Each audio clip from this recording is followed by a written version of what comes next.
Thank you ma'am. Thank you. Thank you. ജീവിതത്തിൽ വലിയൊരു സന്ദേശമാണ് എനിക്ക് കിട്ടിയത്. അൽഹംദുലില്ലാഹ്. ഞാനത് അള്ളാഹുവിനെ സ്തുതിക്കുകയാണ്.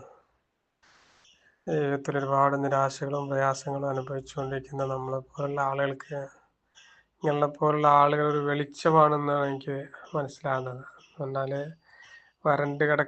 ഭൂമിയിൽ വരണ്ട് കിടക്കുന്ന മനസ്സിലെ ഒരു തുള്ളി ദാഹജലം തന്നതുപോലെയാണ് എനിക്ക് അനുഭവപ്പെടുന്നത്. എനിക്ക് അൽഹംദുലില്ലാഹ് വലിയ ഒരു അറിവാണ്, വലിയൊരു കാര്യമാണ് നിങ്ങൾ മനസ്സിലാക്കി പറഞ്ഞു തന്നത്. ഞാൻ നിങ്ങളെ 10 ദിവസത്തെ പ്രോഗ്രാം ഫുള്ള് ഞാൻ കേട്ടതിൻ്റെ ശേഷമാണ് എനിക്ക് കൂടുതൽ മാമിനെ പറ്റി മനസ്സിലായത്. അൽഹംദുലില്ലാഹ്. ഇപ്പം നിങ്ങൾ ഈ കാര്യങ്ങൾ പറയുന്നതോടുകൂടി എനിക്ക് ഞാൻ ഈ ജീവിതത്തിൽ ഒരിക്കലും ഞാൻ മറക്കൂല. അല്ലാഹു അക്ബർ. എനിക്ക് അത്രമാത്രം ഞാൻ ഒരിക്കലും പ്രതീക്ഷിച്ചില്ല. എൻ്റെ മകളാകാനുള്ള പ്രായം പോലും ഉണ്ടാവില്ല.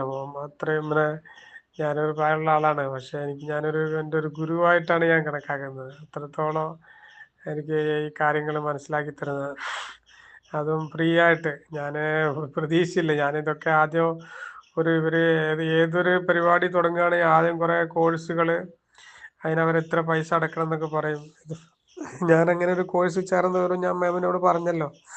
അന്ന് വലിയ അത് 3 months പറഞ്ഞിട്ട് അവർ കോഴ്സ്, ഞാൻ അവരെ കുറ്റപ്പെടുത്തുന്നില്ല. അവർക്ക് അതിൻ്റെ ആ ടെക്നിക്കൽ മെത്തേഡ് മനസ്സിലായിട്ടില്ലായിരിക്കും. 2 വർഷം മുമ്പായിരുന്നു. അപ്പോൾ ഇപ്പം എനിക്ക് അൽഹംദുലില്ലാഹ് മാമിൻ്റെ അടുത്ത് അവൻ്റെ തുറന്ന മനസ്സോടുകൂടി പറയുന്ന വാക്കുകളുണ്ടല്ലോ, വലിയ പ്രയോജനം ചെയ്യുന്ന കാര്യം. അൽഹംദുലില്ലാഹ്. എനിക്കതിൽ വലിയൊരു ഉപകാരം കിട്ടുന്നുണ്ട്. മനസ്സിലായല്ലോ. ഞാനിപ്പോൾ ഒരുപാട് പ്രശ്നങ്ങൾ, എൻ്റെ കാര്യങ്ങൾ, എൻ്റെ ഹിസ്റ്ററി മാമിനോട് പറയുകയാണെങ്കിൽ മാം പോലും കരഞ്ഞു പോകും. അത്രത്തോളം ട്രാജഡി ജീവിതത്തിൽ സംഭവിച്ച വ്യക്തിയാണ്.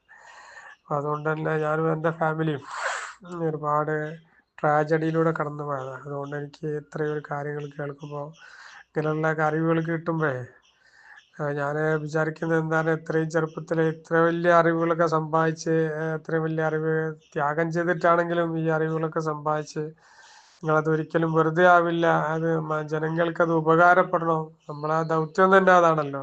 നമ്മളാരെ കിട്ടിയ അറിവ് മറ്റുള്ളവർക്ക് പകർന്നു കൊടുക്കണം. മനുഷ്യന് നിരാശനാണ്. ഓരോ കാര്യങ്ങൾ ഇങ്ങനെ ചിന്തിക്കുമ്പോഴും അവൻ്റെ മനസ്സിൽ എപ്പോഴും ഇങ്ങനെ, ഇതൊക്കെ എനിക്കെങ്ങനെ വന്ന്, ഞാൻ എന്താ ഇങ്ങനെ പടച്ചവനോട് വല്ല തെറ്റും ചെയ്തിട്ടാണോ എന്നൊക്കെ തോന്നിപ്പോവാണ്. പക്ഷെ നമ്മളിത് പരീക്ഷണമാണ്. അത് അൽഹംദുലില്ലാഹ്. അത് മനസ്സിലാകേണ്ട രീതിയിൽ മനസ്സിലാകുമ്പോൾ അപ്പോഴാണ് അത് എന്ത് ചെയ്യുന്നത്, അതിൽ മനുഷ്യൻ എന്തില്ല സംയമനം പാലിക്കുകയും ക്ഷമിക്കുകയും ചെയ്യാൻ കഴിയുന്നത്. മനസ്സിലാകാത്ത കാലത്തുള്ളത് മനസ്സിലാവില്ല. അപ്പം സത്യത്തിൽ ഞാനിത് മനസ്സിലാകാത്തത് കൊണ്ടായിരുന്നു ഞാൻ മാമിന് അന്ന് ഞാൻ ആ മെസ്സേജുകളൊക്കെ അയച്ചത് കേട്ടോ. അപ്പോൾ thank you madam. Thank you. ഒരിക്കലും ഞാൻ ഈ വാക്കുകൾ ഒരിക്കലും തട്ടിക്കളയില്ല ഇൻഷാ അല്ലാഹ്.